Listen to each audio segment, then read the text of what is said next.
Hello, and welcome back to ZK1 Plays. I'm so glad that you've joined me tonight, and we are starting off this week, Tuesday tier list, with a very exciting topic and one very near and dear to my heart, especially if you've seen my logo, you know what I'm talking about, and that is a good old-fashioned Dark Souls boss tier list. Make sure you stick around to the end of the video. I have something interesting to show you, so please stick around, but without further ado, let's get right into the tier list.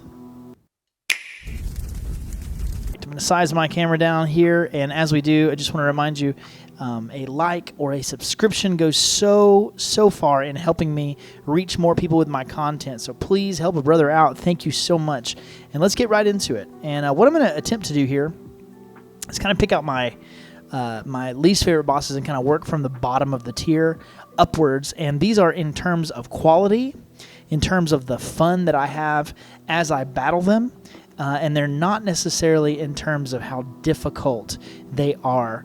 And so we'll get more into that as it becomes something that is relevant, okay? And also, this is my opinion. It's not based on fact. It's not based on what other people have said. This is my opinion. So let's get right into it with the bottom, some of the worst bosses in Dark Souls 1. Some of the worst bosses to me are ones that are gimmicky or that I just don't feel like fit or don't exactly feel right. And some of them, I think, were trying to do a really cool thing, but they just didn't really work out. And so that would be Ceaseless Discharge, of course, if you couldn't already notice my cursor hovering over that one, as well as the Bed of Chaos. And I actually like the Bed of Chaos better than Ceaseless Discharge myself. That may be a hot take for a lot of people. But yes, the Bed of Chaos is crazy, but I actually really like the gimmick there. I just do not like how busted some of the hitboxes are and the way that it scrapes you off the map so easily. But the boss idea itself is very, very fun.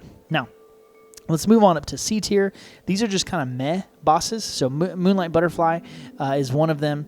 It can be fun at certain times to melt it, but in general, just having to sit back and wait for it to spam you and then land, that's always really sad to me. And so I don't necessarily look forward to that boss fight every playthrough. Another meh boss that kind of fits in this area is Pinwheel. Pinwheel's got really, really cool lore, and he's got really, really cool atmosphere in his battle. I just wish that it was longer because usually by that point in the game you can kill him in just a couple of shots, and so it's always sad. But he's a cool boss in general. We're also going to go in the mad bosses, probably below Pinwheel, the Demon Fire Sage, as well as the Stray Demon. Although I will say I enjoy the Stray Demon a whole lot better than the Demon Fire Sage, and the reason is because of just the location and going back to the Undead Asylum, going underground and finding this thing, and like, oh wow, there's another one of those demons here. It's always really, really fun. Okay, more in terms of C tier. Let's see. I think we're getting close. Centipede Demon, probably bottom of C tier for me. I don't enjoy that fight. It's janky. It's a lava-filled room. It's a big kind of like glob of an enemy. It's not even that sweet of a design in my opinion, and so just kind of meh. Four Kings as well, probably up here by Pinwheel. I dread that fight, not because it's utterly difficult. I mean, it can be difficult with certain builds, but more because of just like the drabness of the aesthetic, as well as like they don't really have that need of move sets. It feels, I don't know, feels forced a little bit in terms of creativity. It is a cool boss fight in general, but it still ranks kind of in the meh category to me. I guess we'll put Capra Demon here as well, although I will say I really enjoy Capra Demon. I enjoy fighting him. The first time I beat him was such a rush because I had died to the dogs quite a few times, and to finally overcome him was obviously a blast. And so, okay, moving up to B tier. From here on, these are only good bosses for my sake, but there are some, of course, that are stronger than others. So let's round out B tier really quickly here. Iron Golem, Seath the Scaleless, Taurus Demon, probably closer to the top of B tier. Sanctuary Guardian at the top of B tier. Let's see here. Nido, top of B tier. And Gaping Dragon, probably in this area. I think we're getting close to all the B tiers. Bell Gargoyles are in there too. Yep, that's about it for now. So as you can see, the B tier for me is pretty full of bosses that are very fun, very unique, more than acceptable as a great boss, one that is nostalgic, but also ones that are actually difficult and hard to overcome if you don't know how to work them. And so, but all of these I look forward to, and they are fun to fight, but they're not the strongest boss fights in the game, and those remain to be put in the tier list, and we're about to get into them right now. All right, so let's start off A tier with the Great Grey Wolf Sif. This one, to me, by a lot of players, is a little overrated. I love the lore, and I love, obviously, the cutscene and everything. It's obviously very tear-jerking as well, but the fight itself, not my favorite. Not my favorite by any stretch, because it's, I don't know, it's a little bit janky, and the hitboxes and stuff. Also, it's really easy once you've fought her a couple of times and you kind of know how it works, okay? Quelaag kind of falls into that same category. Very amazing boss fight. Very memorable cutscene, hubba hubba, right? But also just like a fun time. All right, and then we have Crossbeam Priscilla, kind of in that same category. Gimmicky, but also really, really exciting, especially the first time that you fight her if you're not ready for that, okay? Let's see here. Black Dragon Calamite would be in there. There's some beef between me and Calamite. I think he's a little bit of a janky boss. His grab attack is especially nasty, but he is definitely a fun one. I look forward to him kind of with a dread almost every playthrough, because he's probably the hardest boss to me in this game, but he is extremely fun. Asylum Demon as well. Just an incredible tutorial boss. Teaches you the game, also throws you right under the bus right off the bat. And so, very fun boss. If you've played any Dark Souls at all, you know what Asylum Demon is, and it's one of the best, to me, kind of openings to a video game ever, and Asylum Demon is a big part of that, okay? And now, I think we're left. No, Dark Sun Gwendolyn, bottom of A tier. Super cool boss fight, super interesting design. Not, honestly, pulled off that well in terms of the gameplay side, but from the lore and the aesthetics and how fun it is, I think, to fight him, he had to be an A tier for me. So now we're left with our S tier bosses, and I'm going to rank them top 4 bosses of the game, and these are incredible bosses, all 4 of them in their own right. Super, super fun. Let's get right into it. With number 4, the bottom of this nice stratus of bosses, Manus, Father of the Abyss. He is extremely fun. He is also very dangerous. He's got some combos, unlike any other bosses in the game.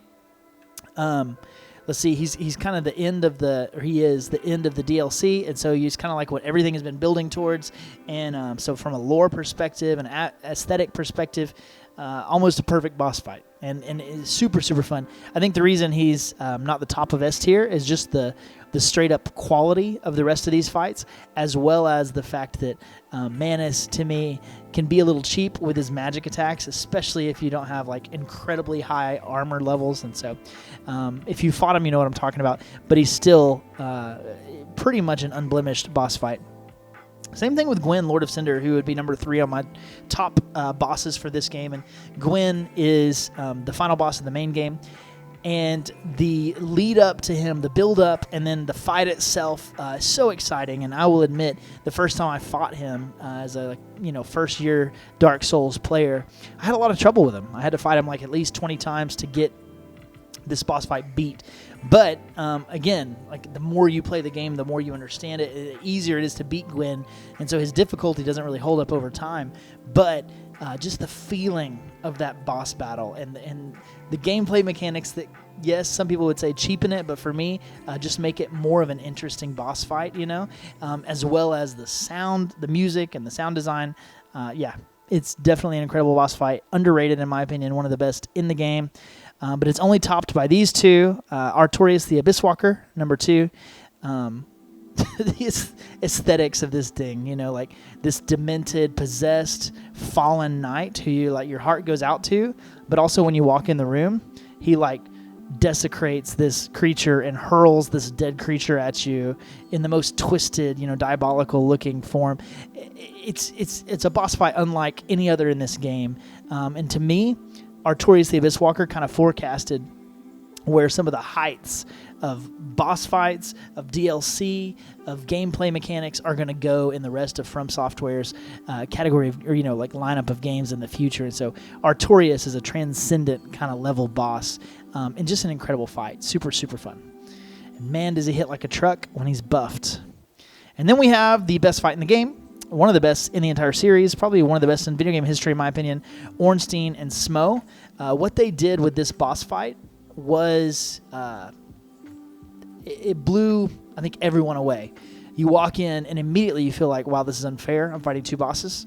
But then the more that you get into the actual boss fight, you begin to enjoy yourself, and you're having a great time having to like manage two bosses and, you know, leading one around a pillar so you can sneak in one swipe and then get back to running away. And then if you choose to take them on two by summoning, to me, that boss fight can get even more fun at that point, which this is getting a little bit more into like video essay territory, but talking about, you know, Ornstein and Smo, what makes them so special, I think that's part of it, is like there are multiple places and multiple NPCs as well as easy areas to summon real players in live time. I think that Ornstein and Smo was almost meant to be taken on in this 2v2 type of scenario, and in that scenario, it is so fun, and it's not as incredibly hard as it is, but as a solo Dark Souls player, I do normally fight them 1-on-2, and it is so much fun.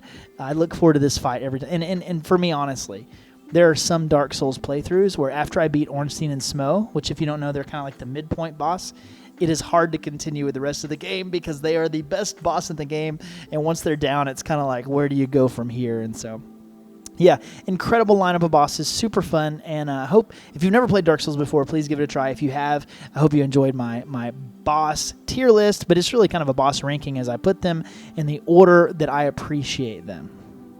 And now, the thing I teased at the beginning, I'm going to get into a very quick look, and what this is a look at some Dark Souls gameplay, where I show you my most recent build, and as I played through the game recently, what I was running, and you can kind of see a couple of the best bosses of the game as I do a couple of boss fights here. So check this out. I skipped over the run back here, but I'm entering the boss fog, and I think I'm going to skip the cutscene as well.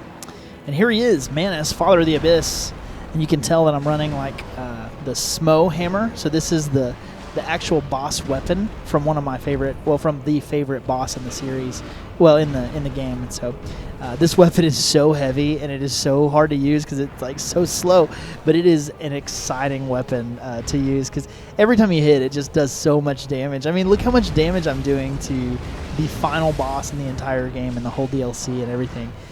Quite a bit, but I take a lot of damage in this fight too. But with my Silver Knight armor and the Sunlight Maggot doesn't really do much defense, but I'm actually able to hold up pretty well against his damage. And so, but I thought you guys would enjoy seeing me take down the Father of the Abyss with the Smo hammer. And so I'm going to let it play out, and then I'll show you the next little piece as well.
I skipped part of this run back as well, but you can see I'm switched over to the Havel armor set, which this is the heaviest armor in the game. And if you have the stats to be able to use it, it is so fun because you really don't take much damage, even from some of these like final bosses in the game, even from some of these hardest enemies in the game. You're not taking a whole lot of damage at all. You can also tell I summoned one of the favorite NPCs from this game named Knight Solaire, and he's doing quite a bit of damage to this Black Knight as we're heading to the boss. And so here we are. We're going to round this corner here after I pick up this Titanite, and we're going to head on into the boss fight.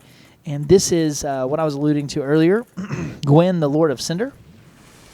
He's like my third favorite boss from this game, but he is such a blast to fight. And you'll see why here in a minute. But the Demon Spear is one that you can pick up in a couple different places in the game, but it's like an electric spear, and so it does extra electric damage. It also is pretty good like for running a nice shield as well, because it's very light and it's a quick weapon if you use the light attacks. And so here it is right here where you're going to see why this boss fight is so unique, because you can parry his attacks, and parrying him is normally the easiest way to defeat him as well. And so you'll see he's going to attack Solaire for a minute, but then after I take a couple swipes, I'm going to parry him again. Right here. Well, right here, I think. Boom. Another parry. You can see his health bar just melting down there. And so, yeah, this boss fight is always a blast as well. Hope you guys enjoyed taking a little look at my build that I ran this most recent time, which was a strength build, and just kind of the fun that I had in taking down these bosses, which I know they're I've taken them down so many times that they're pretty easy, but it's such a fun game, and it's always worth revisiting.